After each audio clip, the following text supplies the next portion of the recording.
യോഹന്നാന്റെ സുവിശേഷം 2-ാം അധ്യായം ആദ്യത്തെ 3 വാക്യങ്ങൾ എല്ലാവർക്കും ചേർന്ന് വായിക്കാം. 3-ാം നാൾ ഗലീലയിലെ കാനാവിൽ ഒരു കല്യാണം ഉണ്ടായി. യേശുവിൻ്റെ അമ്മ അവിടെ ഉണ്ടായിരുന്നു. യേശുവിനെയും ശിഷ്യന്മാരെയും കല്യാണത്തിന് ക്ഷണിച്ചിരുന്നു. വീഞ്ഞ് പോരാതെ വരികയിൽ യേശുവിൻ്റെ അമ്മ അവർക്ക് വീഞ്ഞില്ല എന്ന് പറഞ്ഞു. 11-ാം വാക്യം. യേശു ഇതിനെ അടയാളങ്ങളുടെ ആരംഭമായി ഗലീലയിലെ കാനാവിൽ വച്ച് താൻ ചെയ്ത മഹത്വം വെളിപ്പെടുത്തി അവൻ്റെ ശിഷ്യന്മാർ അവനിൽ വിശ്വസിച്ചു. യേശുക്രിസ്തു ഈ ഭൂമിയിൽ വെച്ച് ഒരുപാട് അത്ഭുതങ്ങൾ ചെയ്തു. എന്നാൽ അവൻ ചെയ്തതായ സകല അത്ഭുതങ്ങളെക്കാളും ഒന്നാമത്തെ അത്ഭുതം വളരെ പ്രത്യേകതയുള്ളതായിരുന്നു. എന്തുകൊണ്ടെന്നാൽ യേശുക്രിസ്തു അലയടിച്ചുയരുന്നതായ തിരമാലകളെ അടക്കി സമുദ്രത്തെ ശാന്തമാക്കി.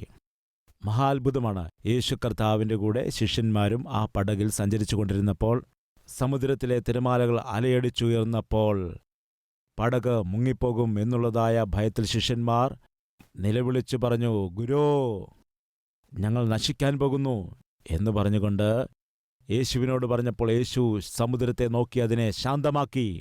ശാന്തമാകുമെന്ന് പറഞ്ഞപ്പോൾ അലയടിച്ചുയരുന്നതായ സമുദ്രം എന്തു സംഭവിച്ചു? അവൻ്റെ വാക്ക് കേട്ട് ശാന്തമായി. മഹാത്ഭുതമാണ്.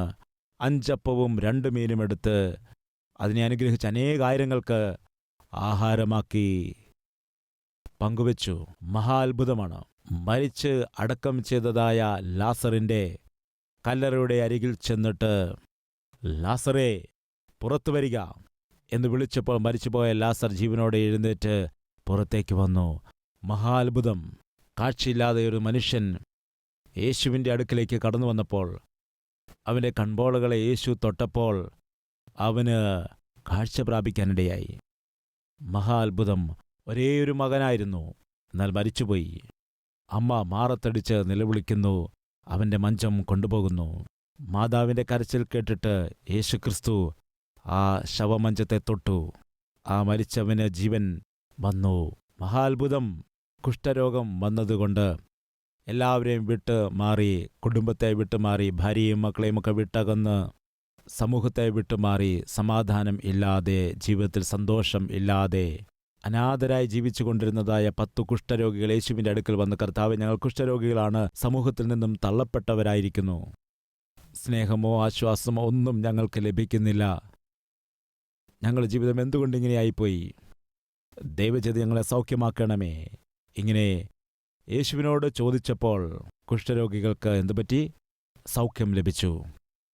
ലെഗിയോൻ എന്ന ഭൂതം ബാധിച്ച് കല്ലറയ്ക്കൽ താമസിച്ചുകൊണ്ട് ശരീരത്തെ വേദനിപ്പിച്ച് മുറിപ്പെടുത്തി ജീവിച്ച ഒരുവൻ ഭ്രാന്തനായി ഒച്ചയും ബഹളവും വെച്ച് ഭാര്യയും മക്കളെയുമൊക്കെ വിട്ടുപിരിഞ്ഞ് അവൻ ജീവിക്കുന്ന സമയത്തവൻ കല്ലറയിൽ വന്നാണ് താമസിക്കുന്നത്.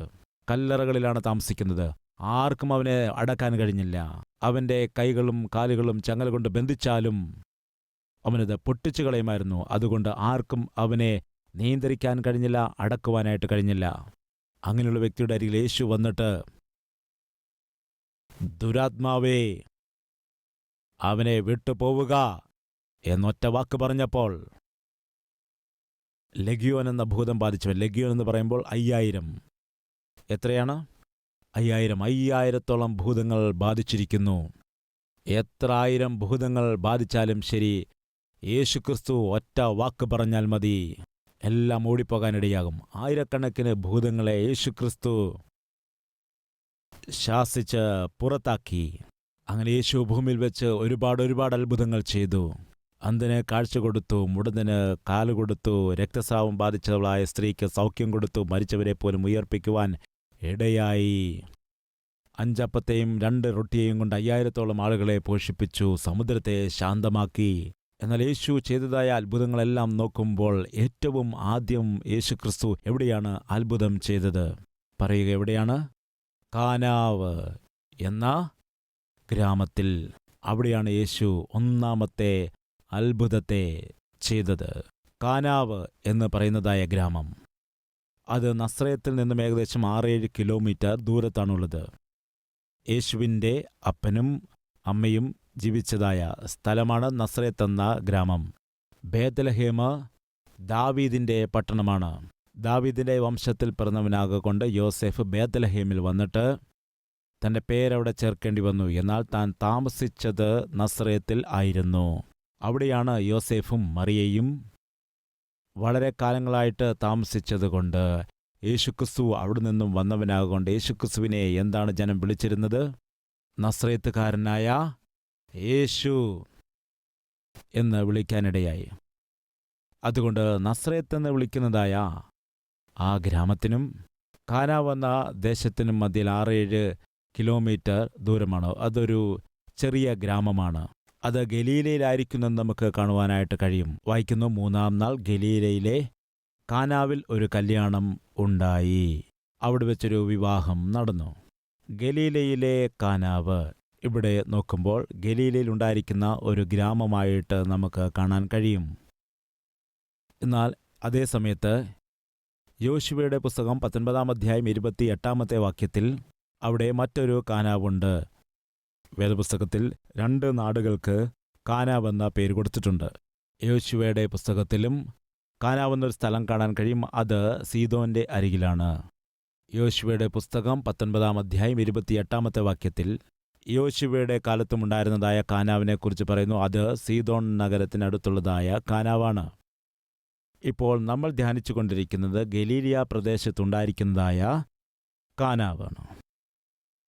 ഇവിടെ 3-ാം നാൾ എന്ന് എഴുതിയിരിക്കുന്നുവല്ലോ. ഭക്തനായിരിക്കുന്ന യോഹന്നാൻ കർത്താവ് യേശുക്രിസ്തുവിൻ്റെ ശുശ്രൂഷ ജീവിതത്തെ വളരെ ശ്രദ്ധിച്ച് വീക്ഷിച്ചതായി കാണാൻ കഴിയുന്നു. ഇവിടെ നമുക്ക് നോക്കുമ്പോൾ 29-ാമത്തെ വാക്യത്തിൽ, പിറ്റേന്നാൾ യേശു തൻ്റെ അടുക്കൽ വരുന്നത് കണ്ടിട്ട് അവൻ, ഇതാ ലോകത്തിൻ്റെ പാപം ചുമക്കുന്ന ദൈവത്തിൻ്റെ കുഞ്ഞാട്. അടുത്ത വാക്യം, എൻ്റെ പിന്നാലെ ഒരു പുരുഷൻ വരുന്നു, അവൻ എനിക്ക് മുമ്പേ ഉണ്ടായിരുന്നതുകൊണ്ട് എനിക്ക് മുമ്പനായി തീർന്നു എന്ന് ഞാൻ പറഞ്ഞവൻ ഇവൻ തന്നെ. ഞാനോ അവനെ അറിഞ്ഞില്ല, എങ്കിലും അവൻ ഇസ്രായേലിന് വെളിപ്പെടേണ്ടതിന് ഞാൻ വെള്ളത്തിൽ സ്നാനം കഴിപ്പാൻ വന്നിരിക്കുന്നു എന്ന് പറഞ്ഞു. യോഹന്നാൻ പിന്നെയും സാക്ഷ്യം പറഞ്ഞത്, ആത്മാവ് ഒരു പ്രാവ് പോലെ സ്വർഗത്തിൽ നിന്നും ഇറങ്ങിവരുന്നത് ഞാൻ കണ്ടു. അത് അവൻ്റെ മേൽ വസിച്ചു. ഞാനോ അവനെ അറിഞ്ഞില്ല, എങ്കിലും വെള്ളത്തിൽ സ്നാനം കഴിപ്പിപ്പാൻ എന്നെ അയച്ചവൻ എന്നോട്, ആരുടെ മേൽ ആത്മാവ് ഇറങ്ങുന്നതും വസിക്കുന്നതും നീ കാണുമോ? അവൻ പരിശുദ്ധാത്മാവിൽ സ്നാനം കഴിപ്പിക്കുന്നവൻ എന്നു പറഞ്ഞു. അങ്ങനെ ഞാൻ കാണുകയും ഇവൻ ദൈവപുത്രൻ തന്നെ എന്ന് സാക്ഷ്യം പറയുകയും ചെയ്തിരിക്കുന്നു. ഏറ്റവും ആദ്യം യോഹന്നാൻ യേശുക്രിസ്തുവിനെ കണ്ടപ്പോൾ യേശു നടന്നുകൊണ്ട് യോർദാനിലേക്ക് വരികയാണ്. അവിടെ യോഹന്നാൻ സ്നാനം കഴിപ്പിക്കുകയാണ്. യോഹന്നാൻ സ്നാനം കഴിപ്പിക്കുന്നതായ സന്ദർഭത്തിൽ യേശു കടന്നു വന്നപ്പോൾ പരിശുദ്ധാത്മാവ് ഒരു പ്രാവ് പോലെ യേശുക്രിസ്തുവിൻ്റെ മേൽ വന്നിറങ്ങിയപ്പോൾ പരിശുദ്ധാത്മാവ് യോഹന്നാനോട് പറയുകയാണ്, എന്താണ്? ആരുടെ മേലാണോ പ്രാവെന്ന രൂപേണ പരിശുദ്ധാത്മാവ് വന്നിറങ്ങുന്ന നീ കാണുന്നത്, അവൻ തന്നെയാണ് ലോകരക്ഷകൻ. അവനാണ് ലോകരക്ഷകൻ എന്ന് മുൻപേ തന്നെ പരിശുദ്ധാത്മാവെന്നെ അറിയിച്ചിരിക്കുന്നു. അതിനുശേഷം യേശുക്രിസ്തു എൻ്റെ നേരെ നടന്നു വന്നപ്പോൾ പരിശുദ്ധാത്മാവ് പ്രാവെന്ന രൂപേണ അവൻ്റെ മേൽ ഇറങ്ങി വന്നപ്പോൾ അവനാണ് ലോകരക്ഷകൻ എന്ന് ഗ്രഹിക്കാൻ എനിക്ക് കഴിഞ്ഞു. ഫലമായി യേശുക്രിസ്തുവിനെ ഞാൻ ലോകത്തിൻ്റെ മുമ്പിൽ ദൈവപുത്രനായി പരിചയപ്പെടുത്തി ഞാൻ സാക്ഷ്യം പറഞ്ഞു. അത് ഒരു ദിവസം. അത് യോഹന്നാൻ എഴുതിയിരിക്കുന്നതായ ഈ സുവിശേഷത്തിൽ തനിക്കറിയാവുന്ന അത്ഭുത കാര്യങ്ങളിൽ ഇത് 1-ാമത്തെ ദിവസം. അതിൻ്റെ അടുത്ത ദിവസം എന്താണ് സംഭവിച്ചത്? 35-ാമത്തെ വാക്യം. പിറ്റേന്നാൾ, നെക്സ്റ്റ് ഡേ, യോഹന്നാൻ പിന്നെയും തൻ്റെ ശിഷ്യന്മാരിൽ 2 പേരുമായി അവിടെ നിൽക്കുമ്പോൾ കടന്നുപോകുന്ന യേശുവിനെ നോക്കിയിട്ട്, ഇതാ ദൈവത്തിൻ്റെ കുഞ്ഞാട് എന്ന് പറഞ്ഞു. അവൻ പറഞ്ഞത് കേട്ട് ആ 2 ശിഷ്യന്മാർ എന്താണ്? യേശുവിനെ അനുഗമിച്ചു. യേശു തിരിഞ്ഞു നോക്കുമ്പോൾ പിന്നാലെ വരുന്നത് കണ്ട് അവരോട്, നിങ്ങൾ എന്തു അന്വേഷിക്കുന്നു എന്ന് ചോദിച്ചു. അവർ, റബ്ബി, അതായത് ഗുരോ, നീ എവിടെയാണ് പാർക്കുന്നത് എന്ന് ചോദിച്ചു. അവൻ അവരോട്, വന്നു കാൺമീൻ എന്നു പറഞ്ഞു. അങ്ങനെ അവൻ വസിക്കുന്ന ഇടം അവർ കണ്ടു. അന്നു അവനോടുകൂടെ പാർത്തു. അപ്പോൾ ഏകദേശം 10 മണി നേരം ആയിരുന്നു. യോഹന്നാൻ പറഞ്ഞത് കേട്ട് അവനെ അനുഗമിച്ച 2 പേരിൽ ഒരുത്തൻ ശീമോൻ പത്രോസിന്റെ സഹോദരനായ അന്ത്രയാസ് ആയിരുന്നു. അവൻ തന്റെ സഹോദരനായ ശീമോനെ ആദ്യം കണ്ടു. അവനോട്, ഞങ്ങൾ മശീഹയെ എന്നുവെച്ചാൽ ക്രിസ്തുവെ കണ്ടെത്തിയിരിക്കുന്നു എന്ന് പറഞ്ഞ് അവനെ യേശുവിൻ്റെ അടുക്കലേക്ക് കൊണ്ടുവന്നു. മിശിഹ എന്ന വാക്കിന് അഭിഷിക്തൻ എന്നാണ് അർത്ഥം. യേശു അവനെ നോക്കി, നീ യോഹന്നാന്റെ പുത്രനായ ശീമോൻ ആകുന്നു. നിനക്ക് കേഫ എന്ന് പേരാകുമെന്ന് പറഞ്ഞു. കേഫ എന്ന പേരിൻ്റെ അർത്ഥമെന്താണ്?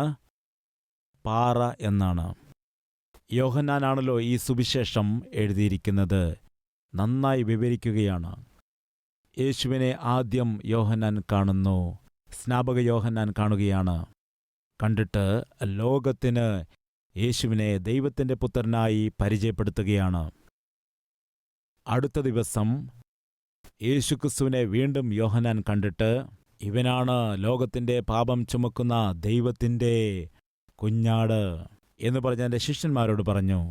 ആ വാക്ക് കേട്ടപ്പോൾ ഇവനാണ് മിശിഹ എന്ന് ശിഷ്യന്മാർ അറിഞ്ഞപ്പോൾ അവർ യോഹന്നാനെ വിട്ടിട്ട് യേശുവിനെ അനുഗമിക്കുവാൻ തുടങ്ങി.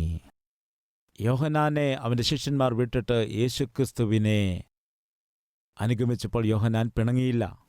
ഇപ്പോൾ വരെയും എൻ്റെ കൂടെ നടന്നിട്ട് പെട്ടെന്ന് യേശുവിനെ കണ്ടപ്പോൾ യേശുവിൻ്റെ പിന്നാലെ പോവുകയാണോ ദുഷ്ടന്മാരെ എന്ന് പറഞ്ഞ് കരഞ്ഞില്ല. എന്തുകൊണ്ടാണ്? എൻ്റെ കൂടെ നിൽക്കുന്നതിനേക്കാൾ യേശുവിൻ്റെ കൂടെ നിൽക്കുന്നതാണ് എൻ്റെ ശിഷ്യന്മാർക്ക് നല്ലത്. അതാണവർക്ക് അനുഗ്രഹം, അതാണവർക്ക് പ്രയോജനം. ഇങ്ങനെ പറഞ്ഞ് തൻ്റെ സ്ഥിതി എന്താണെന്ന് താൻ ഗ്രഹിച്ചു. യേശു കർത്താവിൻ്റെ മഹത്വം എന്താണെന്ന് താൻ വെളിപ്പെടുത്തുകയും ചെയ്തു. അതുകൊണ്ട് തൻ്റെ ശിഷ്യന്മാർ യേശുവിൻ്റെ പിന്നാലെ പോയപ്പോൾ താൻ പിണങ്ങിയില്ല. യേശുവിൻ്റെ കൂടെ പോയവരിൽ ശിഷ്യന്മാരിൽ ഒരുത്തൻ ആരായിരുന്നു? അന്ത്രയാസ്. അന്ത്രയാസ് അവിടെ നിന്നും തൻ്റെ സഹോദരനായിരിക്കുന്ന ശീമോൻ പത്രോസിൻ്റെ അരികിൽ ചെന്നിട്ട് പറഞ്ഞു, ജ്യേഷ്ഠാ, ഞങ്ങൾ മിശിഹായെ കണ്ടു, ലോകരക്ഷകനെ കണ്ടു, ദൈവത്താൽ അയക്കപ്പെട്ടിരിക്കുന്ന ദൈവപുത്രനെ ഞങ്ങൾ കണ്ടിരിക്കുന്നു, നീയും വരിക എന്ന് പറഞ്ഞുകൊണ്ട് അന്ത്രയാസ് തൻ്റെ ജ്യേഷ്ഠനായിരിക്കുന്ന പത്രോസിനെ യേശുവിൻ്റെ അരികിൽ കൊണ്ടുവന്നു. പത്രോസ് നടന്നു വരുന്നത് കണ്ടപ്പോൾ യേശുക്രിസ്തു, യോഹന്നാന്റെ മകനായിരിക്കുന്ന പത്രോസേ. ആരാണ് പറഞ്ഞുകൊടുത്തത് പത്രോസ് യോഹന്നാന്റെ മകനാണെന്ന്? എൻ്റെ കർത്താവിനോട് ആരും തന്നെ പറഞ്ഞു കൊടുക്കേണ്ടതായ കാര്യമില്ല. നമ്മുടെ സകല ചരിത്രങ്ങളും ദൈവത്തിന് അറിയാം. നിങ്ങളുടെ മുതുമുത്തച്ഛൻ്റെ പേര് നിങ്ങൾക്കറിയാമോ? മുതുമുത്തച്ഛൻ്റെ പേര് നിങ്ങൾക്കറിയാമോ? എന്നാൽ നിങ്ങളുടെ മുതുമുത്തച്ഛൻ്റെ പേര് പോലും കർത്താവിന് നന്നായിട്ടറിയാം. എന്തുകൊണ്ടെന്നാൽ അവൻ സകലതും അറിയുന്നവനാണ്. ഇത് നിങ്ങളുടെ മനസ്സിൽ വയ്ക്കണം. ഞാൻ കാനാവ് എന്ന് പറഞ്ഞതായ ഗ്രാമത്തിൽ നടക്കുന്ന വിവാഹത്തെക്കുറിച്ച് നിങ്ങളോട് സംസാരിച്ച് കുറച്ച് മുൻപോട്ട് പോയല്ലോ. അതിന് കാരണങ്ങളുണ്ട്. അവിടെ നിന്ന് തിരികെ വരികയാണ്. ശ്രദ്ധിച്ചു കേൾക്കുക. അതുകൊണ്ട് അസാധ്യങ്ങളെ സാധ്യമാക്കണമെങ്കിൽ നമുക്കെന്താണ് വേണ്ടത് പറയുക? വിശ്വാസം വേണം. ആ വിശ്വാസം എങ്ങനെയാണ് കിട്ടുന്നത്? ദൈവത്തിൻ്റെ വചനം കേൾക്കുന്നതിൽ കൂടിയാണ്. അതുകൊണ്ട് നിങ്ങളുടെ വിശ്വാസത്തെ ഒരുപാട് ബലപ്പെടുത്തുന്ന ശ്രേഷ്ഠമായ സന്ദേശങ്ങൾ ഈ ദിവസങ്ങളിൽ നിങ്ങളെ ഞാൻ കേൾപ്പിച്ചുകൊണ്ടിരിക്കുകയാണ്. നിങ്ങൾ വളരെ ശ്രദ്ധിച്ച് കേൾക്കുക, പഠിക്കുക. എന്തുകൊണ്ടെന്നാൽ 21 അത്ഭുതങ്ങളെക്കുറിച്ചാണ് ഞാൻ നിങ്ങളോട് സംസാരിക്കാൻ പോകുന്നത്. അതിൽ ഒന്നാമത്തെ അത്ഭുതം കാനാവിൽ വെച്ച് ദൈവം ചെയ്തതാണ്. അവിടേക്ക് പോകുന്നതിന് മുൻപ് കുറച്ചുകൂടി മുൻപോട്ട് പോയി നോക്കിയതിൻ്റെ കാരണം എന്താണെന്ന് വെച്ചാൽ, അന്ത്രയാസ് ചെന്നിട്ട് തൻ്റെ സഹോദരനായ പത്രോസിനെ കൂട്ടിക്കൊണ്ടുവന്നു. ഇത് 2-ാം ദിവസം നടന്ന സംഭവമാണ്. അതാണ് നിങ്ങൾ മനസ്സിലാക്കേണ്ടത്. ഇത് 2-ാമത്തെ ദിവസം നടന്നതായ സംഭവമാണ്. 3-ാം ദിവസം, ആ 2-ാമത്തെ ദിവസത്തിന് ശേഷം പിറ്റേന്നാൾ യേശു ഗലീലയ്ക്ക് പുറപ്പെടുവാൻ ഭാവിച്ചപ്പോൾ ഫിലിപ്പോസിനെ കണ്ടു. എന്നെ അനുഗമിക്കുക എന്നവനോട് പറഞ്ഞു. ഫിലിപ്പോസോ ആന്ത്രയാസിൻ്റെയും പത്രോസിൻ്റെയും പട്ടണമായ ബെത്സേദയിൽ നിന്നുള്ളവൻ ആയിരുന്നു. ബെത്സേദയിലുള്ളവനായിരുന്നു. ഫിലിപ്പോസിനെ കണ്ടപ്പോൾ യേശു എന്നെ അനുഗമിക്കുക എന്ന് പറഞ്ഞു. അവനെ ശിഷ്യനാക്കി വിളിച്ചു. അന്ത്രയാസും പത്രോസും വന്ന് കണ്ടുമുട്ടി. ഇപ്പോൾ ഫിലിപ്പോസും യേശുവിൻ്റെ ശിഷ്യന്മാരിലേക്ക് വന്നിരിക്കുന്നു. അങ്ങനെ ഫിലിപ്പോസ് യേശുവിൻ്റെ ശിഷ്യനായി മാറിയതിനു ശേഷം 45 വാക്യം, ഫിലിപ്പോസ് നഥനയേലിനെ കണ്ടിട്ട് അവനോട്, ന്യായപ്രമാണത്തിൽ മോശെയും പ്രവാചകന്മാരും എഴുതിയിരിക്കുന്നവനെ കണ്ടെത്തിയിരിക്കുന്നു. അവൻ യോസേഫിൻ്റെ പുത്രനായ യേശു എന്ന നസ്രേത്തുകാരൻ തന്നെയെന്ന് അവനോട് പറഞ്ഞു. എന്താണ് കാണുന്നത്? ഒരു വ്യക്തി യേശുവിനെ കണ്ടുമുട്ടിയതിനു ശേഷം അവൻ മൗനമായിരിക്കുന്നില്ല. യേശുവിനെ കണ്ടുമുട്ടിയതായ അന്ത്രയാസ് പിന്നെ മൗനമായിരുന്നില്ല. തൻ്റെ ജ്യേഷ്ഠനെ യേശുവിനെ പരിചയപ്പെടുത്തി. സഹോദരങ്ങളെ, യേശുവിനെ നിങ്ങൾ രക്ഷകനായി കണ്ടെത്തിയിരിക്കുകയാണെങ്കിൽ നിങ്ങൾ മൗനമായിരിക്കാൻ പാടില്ല. നിന്റെ സഹോദരനെ പരിചയപ്പെടുത്തണം. സഹോദരിമാരെ, യേശുവിനെ രക്ഷകനായി നിങ്ങൾ കണ്ടെത്തിയതിനു ശേഷം, ജീവിതങ്ങളെ മാറ്റിയെടുക്കുന്ന കർത്താവായി നിങ്ങൾ സ്വീകരിച്ച ശേഷം, അവനെ നിങ്ങൾ രുചിച്ചറിഞ്ഞതിനു ശേഷം, ആ യേശുക്രിസ്തു എന്ന രക്ഷകനെ നിങ്ങളുടെ ചേച്ചിക്കും അനുജത്തിക്കും അനുജനുമൊക്കെ പരിചയപ്പെടുത്തണം. യേശുവിനെ സ്വന്തം രക്ഷകനായി സ്വീകരിച്ച ഭർത്താവായ നീ നിന്റെ ഭാര്യയ്ക്ക് യേശുവിനെ പരിചയപ്പെടുത്തി കൊടുക്കണം. ഒന്നാമതായി നിന്റെ കുടുംബം രക്ഷിക്കപ്പെടണം. നിന്റെ കുടുംബം രക്ഷിക്കപ്പെടണമെന്ന് പറയുമ്പോൾ രക്ഷിക്കപ്പെട്ട ഭാര്യയും രക്ഷിക്കപ്പെട്ട ഭർത്താവും രക്ഷിക്കപ്പെട്ടതിന് ശേഷം മൗനമായി നിൽക്കുവാൻ പാടില്ല. അന്ത്രയാസ് എന്നാണോ യേശുവിനെ കണ്ടുമുട്ടിയത്, ലോകരക്ഷകനായി തിരിച്ച് അവൻ അറിഞ്ഞത്, അന്നു തന്നെ പത്രോസിനെ യേശുവിൻ്റെ അരികിലേക്ക് കൂട്ടിക്കൊണ്ടുവന്നു. ഫിലിപ്പോസ് ഏതു ദിവസമാണോ യേശുക്രിസ്തുവിനെ ലോകരക്ഷകനായിട്ട് ഗ്രഹിച്ചത്, അതേ ദിവസം നഥനയേലിന്റെ അരികിൽ ചെന്നിട്ട് പറഞ്ഞു, നഥനയേലേ, ന്യായപ്രമാണം ആരെക്കുറിച്ചാണോ എഴുതിയിരിക്കുന്നത്, പ്രവാചകന്മാർ ആരെക്കുറിച്ചാണോ പറഞ്ഞിരിക്കുന്നത്, ആ പ്രവചനത്തിൻ്റെ നിറവേറ്റലായിട്ട്, മിശിഹായിട്ട് യേശു വന്നിരിക്കുന്നു. യേശു വന്നിരിക്കുന്നു. നഥനയേൽ എന്താണ് പറയുന്നത്? നഥനയേൽ അവനോട്, നസ്രത്തിൽ നിന്ന് വല്ല നന്മയും വരുമോ? നസ്രത്ത് എന്ന ദേശം ആ കാലത്ത് വലിയ പാപം കൊണ്ട് നിറഞ്ഞതായ ഒരു ദേശമായി കാണുന്നു. അതുമാത്രമല്ല, ഭയങ്കരമായ ദുർനടപ്പിൽ ജീവിക്കുന്ന, വ്യഭിചാരത്തിൽ ജീവിക്കുന്ന ആളുകളെക്കൊണ്ട് നിറഞ്ഞ ദേശമായി കാണുവാൻ കഴിയുന്നു.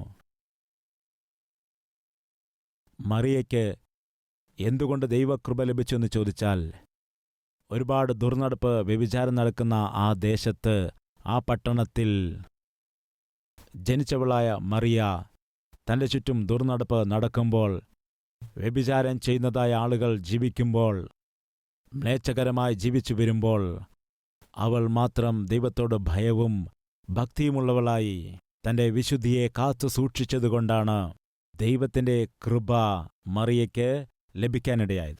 സഹോദര, സഹോദരി, നമ്മുടെ ചുറ്റുപാടും പാപം വർദ്ധിച്ചു വരുമ്പോൾ, നമ്മുടെ ചുറ്റും പാപം ചെയ്യാനുള്ള അവസരങ്ങൾ കൂടിക്കൂടി വരുമ്പോൾ, പാപം ചെയ്യാൻ പിശാച് പ്രേരിപ്പിക്കുമ്പോൾ, പാപം ചെയ്യുവാനുള്ള അവസരം, നീ ജോലി ചെയ്യുന്ന ഇടത്ത്, നീ വ്യാപാരം ചെയ്യുന്ന ഇടത്ത്, പണി ചെയ്യുന്നതായ ഇടത്ത്, നീ കൃഷി ചെയ്യുന്നതായ ഇടത്ത്, നീ ബിസിനസ് ചെയ്യുന്നതായ ഇടങ്ങളിൽ പാപം ചെയ്യുവാൻ, എളുപ്പത്തിൽ പണം ഉണ്ടാക്കുന്നതിനു വേണ്ടി വളരെ വേഗം വഞ്ചന ചെയ്യുവാൻ, ചതിവ് ചെയ്യുവാനായി പിശാച് നിനക്ക് വഴികളെ കാണിച്ചു തരുമ്പോൾ, അങ്ങനെയുള്ള സന്ദർഭത്തിൽ നീ സത്യസന്ധത കാത്തു സൂക്ഷിക്കുകയാണെങ്കിൽ, നീതിയോടെ ജീവിക്കുകയാണെങ്കിൽ, വിശുദ്ധിയെ കാത്തു സൂക്ഷിക്കുകയാണെങ്കിൽ, ദൈവത്തിൻ്റെ കരുണയെ നിനക്ക് നേടുവാൻ കഴിയും എന്ന വാസ്തവം മറന്നുപോകരുത്. നഥനയേൽ പറയുകയാണ്, എന്താണ് നസ്രയത്തോ? നസ്രയത്തിൽ നിന്നും എന്തെങ്കിലും നന്മ വരുമോ? നസ്രയത്തിനെപ്പറ്റി എന്തെങ്കിലും നല്ല വാർത്ത കേൾക്കാൻ കഴിയുമോ? എന്തുകൊണ്ടാണ്? അതൊരു നശിച്ച സ്ഥലമല്ലേ? അതൊരു ദുഷിച്ചതായ സ്ഥലമല്ലേ? അവിടുന്ന് എന്ത് നന്മയാണ് വരുന്നത്? അപ്പോൾ ഫിലിപ്പോസ് പറയുകയാണ്, അങ്ങനെയാണോ ചോദിക്കുന്നത്? എങ്കിൽ വന്നു കാണുക, അപ്പോൾ മനസ്സിലാക്കാൻ കഴിയും എത്ര നല്ല വാർത്ത കേൾക്കാൻ കഴിയുമെന്ന്. അതായത് നസ്രയത്ത് എത്ര നശിച്ചു കിടന്നാലും ശരി, ആ നശിച്ചു കിടക്കുന്നതായ നസ്രയത്തിൽ നിന്നാണ് വിശുദ്ധനായ ലോക രക്ഷകൻ കടന്നുവന്നത്.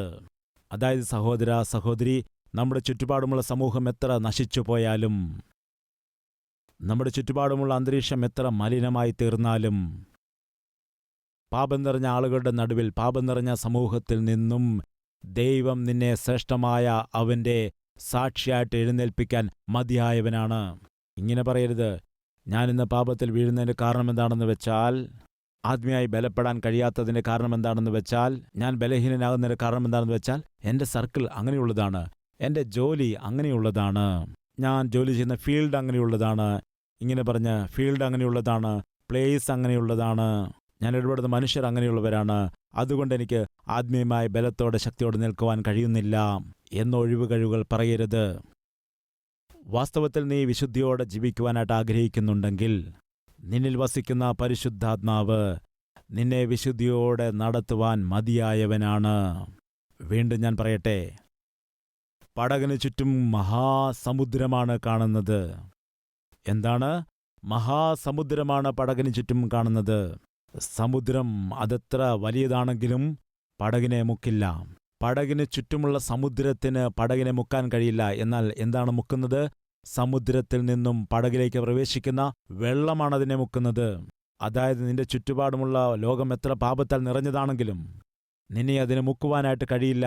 എന്നാൽ നിന്റെ ജീവിതത്തിലേക്ക് ഏതെങ്കിലും ഒരു പാപത്തെ വരാൻ അനുവദിച്ചാൽ, ഒരു ദുശീലത്തെ നിന്റെ ജീവിതത്തിൽ വരാൻ അനുവദിച്ചാൽ, ഏത് അശുദ്ധിയാണോ നിന്നിലേക്ക് പ്രവേശിക്കാൻ നീ അനുവദിക്കുന്നത്, അതാണ് നിന്നെ മുക്കുന്നത്.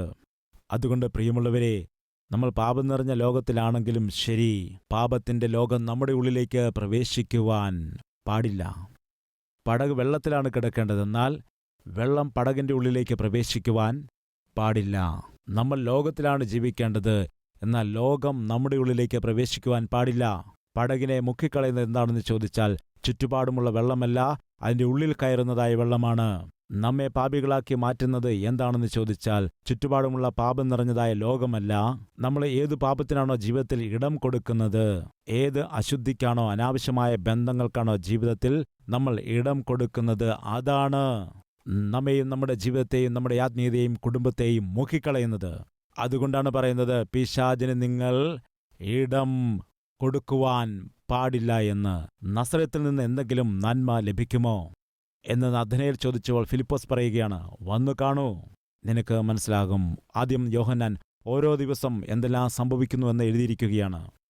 രണ്ടാമതായിട്ട് ആ എഴുതുന്നതായ ക്രമത്തിൽ ആദ്യത്തെ ദിവസം യോഹന്നാൻ ക്രിസ്തുവിനെ ലോകത്തിന് പരിചയപ്പെടുത്തുന്നു. രണ്ടാമത്തെ ദിവസം അന്ത്രയാസ് യേശുവിനെ കണ്ടുമുട്ടിയിട്ട് തൻ്റെ സഹോദരനായിരിക്കുന്ന പത്രോസിനെ യേശുവിൻ്റെ അരികിലേക്ക് കൊണ്ടുവരുന്നു. മൂന്നാമത്തെ ദിവസം യേശുക്രിസ്തു ഫിലിപ്പോസിനെ കണ്ടുമുട്ടിയിട്ട് ഫിലിപ്പോസിനെ തൻ്റെ ശിഷ്യനായി തിരഞ്ഞെടുക്കുന്നു. ഫിലിപ്പോസ് അപ്പോൾ മൗനമായിരിക്കാതെ തൻ്റെ സ്നേഹിതനായിരിക്കുന്ന നഥനയേലിനെ യേശുവിൻ്റെ അരികിലേക്ക് കൊണ്ടുവരാനായി ശ്രമിച്ചു. എന്താണ് സംഭവിച്ചത്? നമുക്ക് നോക്കാം. 46 വാക്യം. നഥനയേൽ അവനോട്, നസറേത്തിൽ നിന്ന് വല്ല നന്മയും വരുമോ എന്ന് പറഞ്ഞു. ഫിലിപ്പോസ് അവനോട്, വന്നു കാൺക എന്ന് പറഞ്ഞു. യേശു നഥനയേൽ തൻ്റെ അരികിലേക്ക് വരുന്നത് കണ്ടപ്പോൾ ഫിലിപ്പോസ് എന്താണ് ചെയ്തത്? നഥനയേലിനെ യേശുവിൻ്റെ അരികിലേക്ക് കൊണ്ടുവന്നു. നീ യേശുക്രിസ്തുവിനെ കണ്ടുമുട്ടിയെങ്കിൽ എത്ര പേരെ യേശുവിൻ്റെ അരികിലേക്ക് കൊണ്ടുവരുവാൻ കഴിയുമോ അത്രയും പേരെ കൊണ്ടുവരൂ. യേശുവിൻ്റെ അരികിലേക്ക് നീ വന്നിരിക്കുന്നുവോ, യേശു ലോകരക്ഷകനെന്ന് ഗ്രഹിച്ചിരിക്കുന്നുവോ എങ്കിൽ എത്ര പേരെ അവൻ്റെ അരികിൽ കൊണ്ടുവരുവാൻ കഴിയുമോ അത്രയും പേരെ കൊണ്ടുവരിക. അന്ത്രയാസ് തൻ്റെ സഹോദരനെ കൂട്ടിക്കൊണ്ടുവന്നു. ഫിലിപ്പോസ് തൻ്റെ സ്നേഹിതനെ കൂട്ടിക്കൊണ്ടുവന്നു. ഞാൻ ചോദിക്കട്ടെ, നീ അനുഭവിക്കുന്ന രക്ഷയ്ക്കും രക്ഷയ്ക്കാധാരമായിരിക്കുന്ന കർത്താവ് യേശുക്രിസ്തുവിന്റെ സന്നിധിയിലേക്ക് നിന്റെ കൂടപ്പിറപ്പിനെ കൊണ്ടുവന്നിട്ടുണ്ടോ? നിന്റെ ചേട്ടനെയോ അനുജനെയോ അനുജത്തിയോ നിനക്ക് കൊണ്ടുവരാൻ കഴിഞ്ഞിട്ടുണ്ടോ? ഒന്ന് ചിന്തിക്കുക. നിന്റെ ഭാര്യയെയോ ഭർത്താവിനെയോ മാതാവിനെയോ പിതാവിനെയോ കർത്താവിൻ്റെ സന്നിധിയിൽ കൊണ്ടുവരാൻ കഴിഞ്ഞോ? ഒരു നിമിഷം ചിന്തിക്കുക. ഏതു ദിവസമാണോ അന്ത്രയാസ് സത്യം മനസ്സിലാക്കിയത്, അന്നു തന്നെ ഏറ്റവും ആദ്യം അന്ത്രയാസ് എന്തു ചെയ്തെന്നറിയാമോ? തൻ്റെ സഹോദരനെ അന്നു തന്നെ യേശുവിൻ്റെ അരികിലേക്ക് കൊണ്ടുവന്നു. ഫിലിപ്പോസ് ലോകരക്ഷകനെ കണ്ടുമുട്ടിയതായ ആ ദിവസം തന്നെ തൻ്റെ സ്നേഹിതനെ യേശുവിൻ്റെ അരികിലേക്ക് കൊണ്ടുവന്നു. പ്രിയ സഹോദര സഹോദരി, യേശുക്രിസ്തുവിനെ നമ്മുടെ മാതാവിനും നമ്മുടെ പിതാവിനും നമ്മുടെ കൂടപ്പിറപ്പുകൾക്കുമൊക്കെ പരിചയപ്പെടുത്തേണ്ടത് അത്യാവശ്യമാണ്. താമസിക്കുകയാണെങ്കിൽ ആരാണ് എന്നാണ് കണ്ണടയ്ക്കുന്നതെന്നറിയാൻ കഴിയില്ല. അതിൻ്റെ ശ്രേഷ്ഠത അവർ മനസ്സിലാക്കിയതുകൊണ്ടാണ്, അതെത്ര അത്യാവശ്യമാണെന്ന് അറിഞ്ഞതുകൊണ്ടാണ് അന്നു തന്നെ നഥനയേലിനെ യേശുവിൻ്റെ അരികിലേക്ക് കൊണ്ടുവന്നത്.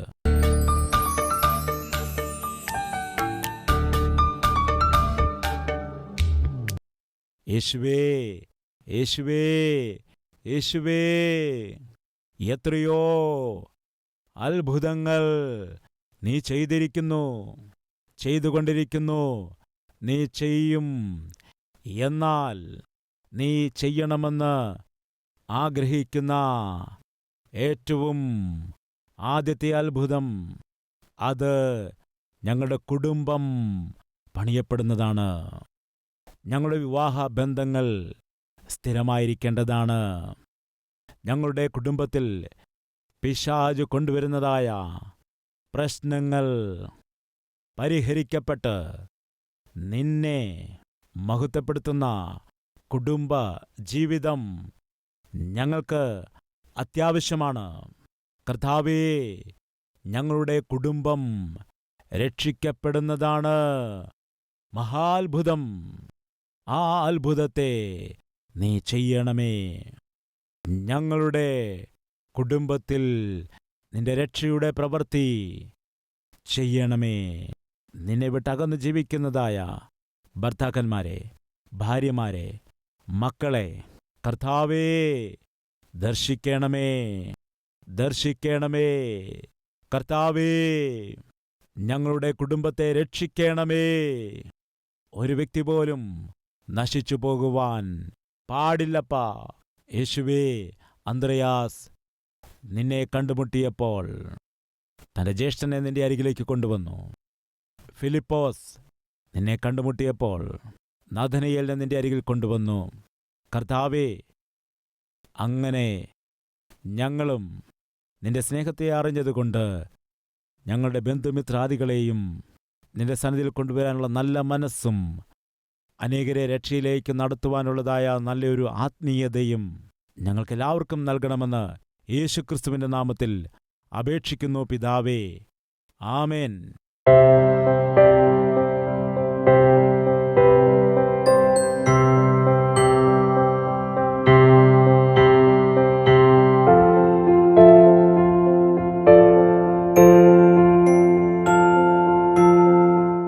Address Calvary, Post Box number 30, Kukatpalli, Hyderabad 72.